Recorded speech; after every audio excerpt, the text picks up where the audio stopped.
We are back on Morning Line. Thanks for joining us. Michele Johnson's with us with the Tennessee Justice Center, taking your calls. As you see on the screen there, it says, what is the latest on Medicaid in Tennessee? And we're talking about some proposed block grants and changes that the governor's looking at doing with the Trump administration out of Washington, D.C. And Michele here, I think, has some thoughts on why that may not be the best thing for the Medicaid patients and TennCare patients in the state or elsewhere. That's what it comes down to.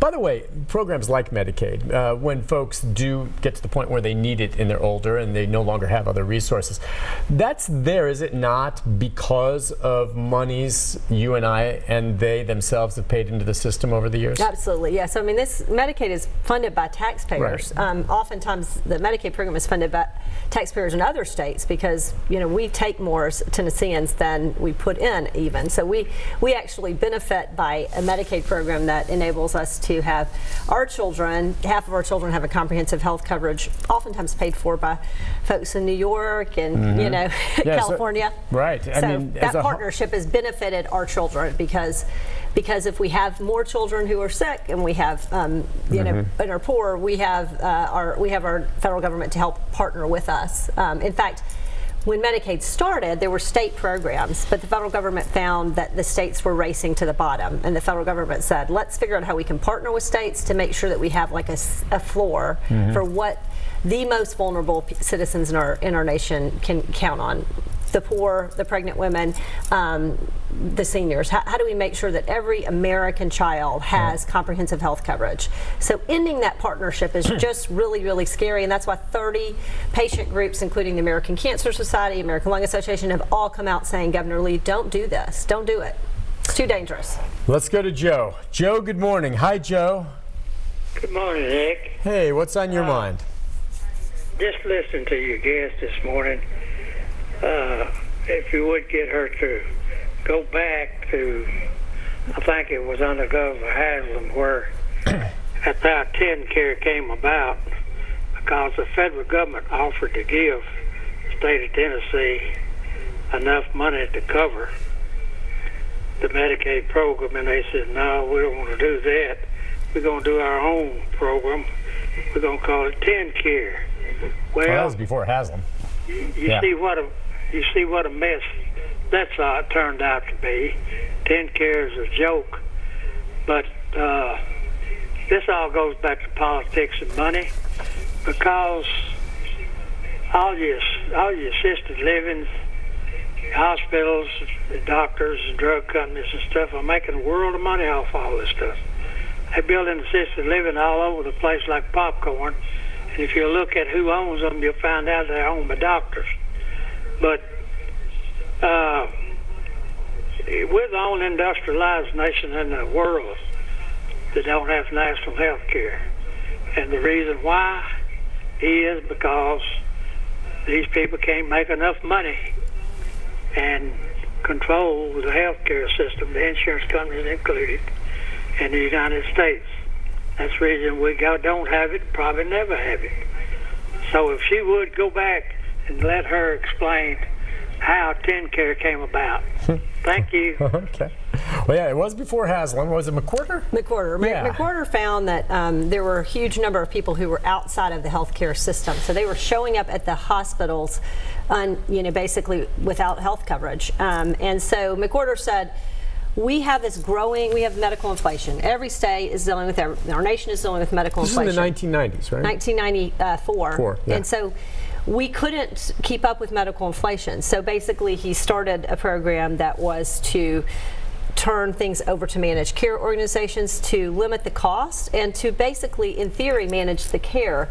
But in order to make it work, everyone had to be covered. So we added 400,000 people to the program. And in fact, we saw vast improvements in health outcomes because for the first time people were able to access health coverage. This is back before we had pre-existing condition protection. So people like my relatives who had chronic illnesses, even though they were middle class and upper middle class, couldn't buy health insurance. So TennCare enabled them to buy health insurance, and we saw improvements on infant mortality. We saw improvements in health outcomes. 400,000 new people were covered for the same amount of money. So, I mean, there was lots of things that then were sabotaging TennCare in later administrations, but the fact is, we have to cover everyone to fix the system. And that's what the Affordable Care Act tried to do. It's what Governor Haslam tried to do in terms of implementing Medicaid expansion. The problem is, as the caller says, there's a lot of greed in the system. There's also an awful lot of politicians who are trying to play political games. And voters have said again and again, you know, whether you're Republican or Democrat, we want you to roll up your sleeves and solve these problems. The healthcare system is not working for anyone. And so trying to fix it on the backs of poor children in our state is just not acceptable. It's, even if you don't care about poor children, it's a huge economic hit to our state if we're gonna play games with this, you know, this huge source of federal funds. And do you think that'll come home to roost? I mean, you've got a governor then who's pushing this. Does he not recognize what you're saying there, or he obviously doesn't agree? Because if that were true, I mean, it's going to hurt him politically. That's right. I mean, there's no question it's going to hurt him politically. I mean, I think what they say in the article is we're smarter than any other governor. We're going to figure out a way to take money from the federal government and not be accountable and not provide health coverage. And I guess the thing is, he might be smarter than any other governor. He might be smarter than medical inflation, but the fact is, we're having done this for 25 years, having talked to low-income families who rely on Medicaid and TennCare for 25 years, I can tell you the problems are hard to fix. They're hard to fix, and so if you lose the partnership, you're going to end up with having to cut off people who, you know, who really don't have any other choice. The Trump administration came in saying we want to end Medicaid, and they thought this is an easy thing. You know, who likes Medicaid? These are poor kids. And the fact is, what it did was it made the voters absolutely understand Medicaid for the first time, and that kind of effort to end Medicaid and end the Affordable Care Act is what meant that voters came to the polls with health care as their number one issue. Everyone knows someone on Medicaid, whether it's a parent or a grandparent or someone at their church. So though it seems like a politically viable thing to cut, it really is. There's going to be huge fallout politically for our elected officials if they agree to this. Let's go to Ronnie. Ronnie, good morning. Hi, Ronnie. Hey, good morning. Morning. I got two questions. I don't approve of what they're trying to do, stop, you know, that block or whatever you call it. Block grant. And if they mess with the Medicare or whatever, you know, that pays for medicines and doctors and stuff, there's going to be a lot of people dying. And I'll hang up and listen. Yeah. I mean, I think there's no question that people's lives depend on Medicaid. Also, we're number one in the nation at medical bankruptcy. So we have people who are waitresses and home health aides and their parents, and they're doing everything. They're following the rules. They're trying to make it. You know, they're trying to have a future for themselves and for their kids. And so to play political games with money that could be spent for them, it just is disappointing, because not only are lives at stake, but people's future is at stake. They want to have that savings so they can find their way to, you know, basically the American dream. And so it's just a shame. It's a shame that we can't put aside politics and solve hard problems. Is it fair at all to say that, you know, all right, block grants maybe, in your opinion, are not the answer, but that, as you said, it's not working, the system, and I guess ultimately everyone would like to find a way to do things better, but maybe not quite spend as much money, which sometimes is very hard to do unless you have a ton of waste.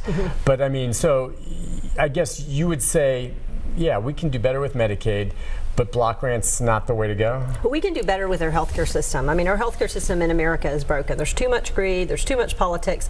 It's not working for anyone, and we need elected officials who can basically look at what's working and what's not working and solve it with an eye towards, you know, the citizens, as opposed to, you know, their donors or, you know, who's going to give them the most money. So we really got to have. I mean, the fact is, no one. It's not working for anyone, and we pay, as the first caller said, twice any industrialized nations. We pay twice, and people still are going without care. It's interesting, as you said, that it really, you know, became the prime issue for voters after it was brought up about making these cuts, and so all of a sudden people started understanding Medicaid. And you know, I'm in the news business. I consider myself to be an average, intelligent individual, and I still didn't have a handle really on Medicaid till I started dealing with it with my folks. But gosh, if you really educate yourself and start looking at exactly how many people it helps and what it does, it's home for you. I mean, and that's what I think people need to do. I just wonder how many people truly understand this, and if they don't, and they just kind of willy-nilly go with it, and well, I voted for this person or I voted for that person, so I'm just going to go with it. At what point does it hit home for some of these folks out there that might be supporting this plan by the governor or supporting the Trump administration, maybe voted for Donald Trump for a lot of reasons they may have done so? When will it be that they get sick and they show up somewhere and there's no, ain't working anymore? And I'm just wondering when they really get slapped in the face. How will that happen to people? Well, I mean, most Tennesseans don't have a huge amount of savings, and so if they're in a car accident or they have a serious illness, they lose all their savings in very short order. Right, it goes quick. Yeah. So the question is, if they're a parent or they're a child and they lose everything, is Medicaid going to be there for them? And right now it is. It's a safety net to ensure that you have the ability to get the care you need. And over lots of studies, experts have said if children have health coverage, they're less likely to depend on public assistance as adults. They're more likely to finish college. They're more likely to do well in school. It's like we know that comprehensive health coverage works. It's a fine investment. Does healthcare, have we been able with Medicaid to solve medical inflation? No, because medical inflation isn't because of Medicaid. Medical inflation is because of all these other things, greed and politics, and so we can't really solve all the problems on the backs of these poor children and seniors. We'll take a break on that note when we come back. We've got more calls coming in for you. Wanda and others, stay there. If you want to join in the conversation, questions or your thoughts one way or the other, as we try to explain it, I think you do a great job of it. It's hard to get a handle on it. It's such a big thing. We'll be back with more right after this. Stay with us.